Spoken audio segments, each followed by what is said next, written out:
investigates.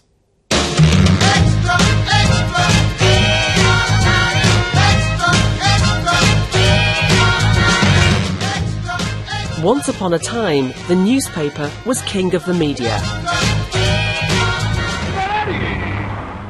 Thousands bought a paper on the way to work and the evening paper on the way home.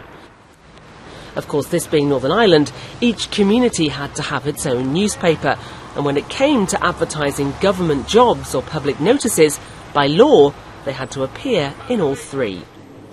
But now we get our news and our job adverts from a variety of sources. Newspaper circulation has been falling for decades, yet it still costs £4.5 million a year for the government to advertise in our three main daily newspapers. And the executive says that's a lot of taxpayers' money. The government has already reduced its entire advertising bill from £18 million a year to £12 million, but the executive wants to go further.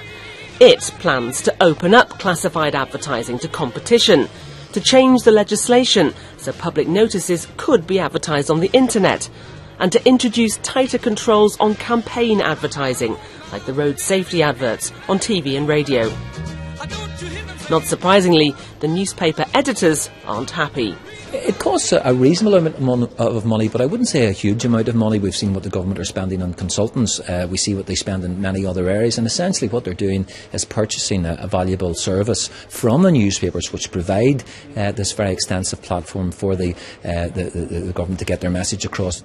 If this happens, it would be a tremendous blow to the quality of our papers and our journalism, because we rely upon that to pay the salaries, really, of those who work for us and who put the issues of local democracy out into the public eye. You know, it's almost being put across as if it's a charity case. This advertising works. You know, let's not beat around the bush here. I mean, this advertising actually works. And when you put a government advertise for it to be that a job or a public notice, people see it, and they see it because they trust the titles. Meanwhile, the National Union of Journalists is worried the move could mean job losses. One estimate that was done by some of the newspapers themselves was that if these new measures for government advertising were to be introduced, then we could see maybe a fifth of the current titles in Northern Ireland disappearing overnight. And there would therefore be a risk that there could be maybe over 500 jobs at risk altogether, and that would include some not directly connected with newspapers. It's public money paying for these adverts, and in the current climate, this is hard to justify. But if classified advertising goes out to tender, the NUJ says that process needs to be transparent and free from political influence. From what I'm hearing, there are some journalists who feel that they are being bullied in their newspapers to toe the line in a certain political direction and in the way they're covering stories, and that the threat is hanging over them that if they don't give favourable coverage on certain political stories, that maybe their papers are likely to lose out when it comes to those contracts for government advertising.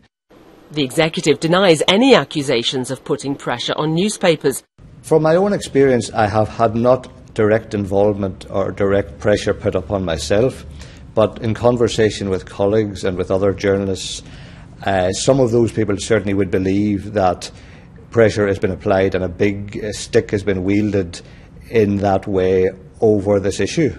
I think that there's plenty of criticism from politicians of the Belfast Telegraph often, you know, every day, every week, frankly. But, you know, clearly in a small country where there is this patronage of that amount of money, it could lead to the suspicion. Let's just say as much as that might happen. Well, I'm sure there's great maturity in the corridors of power at Stormont, and I'm sure that that's the last message that Peter Robinson and Martin McGuinness would want to go out. But I'd like to think that they would go through very carefully with their advisors the consequences and the ramifications of what this could all mean, because we're not here to provide a PR service for the government. They have 161 press officers to start off with, who I'm sure do a very good job for them in that respect. We're here to report report to our readers. We're here to reflect their achievements, but also to challenge the difficulties which will inevitably come along in public life. While it's a long time since the heyday of the newspaper, there are still around 60 titles in Northern Ireland. But one former editor says competition from the internet is a major challenge for journalism. Anybody, every ordinary citizen, should be really worried about the demise of journalism that this trend is producing. You know, the big problem we've got at the moment is that we've got newspapers, news information coming onto multi-platforms, onto the internet, without actually having a means to derive proper revenue from that. That's a crisis for journalism. It's a crisis for newspapers, but it's a crisis to which, at the moment, nobody has found